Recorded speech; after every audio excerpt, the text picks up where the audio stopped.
Eta galdetu zion Sansa jaunak. Garbitzailea irribartsu zegoen atean.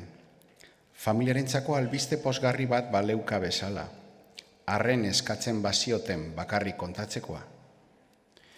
Bere kapelako ostruka lumatxo iatentea, etxe hartan zeraman denbora guztian Sansa jaunaren amorragarria izandakoa, harin zebilen norabide guztietan dantzan. Zer nahi duzu? Galdetu zion Sansa Andreak, garbitzaileren errespetu gehien merezi zuenak. Bai, erantzun zuen garbitzaileak, barre jator batek hizketan jarraitzea galarazten ziola. Ez kezkatu horko zer horrekikoak nola egin, kontua konponduta dago. Sansa Andrea eta Grete beren gutunen gainean marku urtu ziren, idazten jarraitzeko bezala.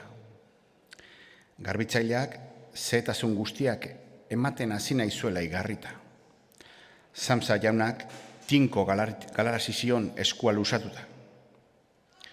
Beraz, ezer kontatu ezin zuenez, zeukan presa handia soroitu eta nabarmen minduta hotz egin zuen. Agur denoi, zakar biratu eta ateari sekulako dan bateko emanda irten zen etxetik. Gauean kaleratuko dugu, esan zuen Sansa jaunak, baina emazteak eta alabak etxioten erantzun, garbitzaileak itxuraz apurtu egin baitzien lortu berri zuten bakea.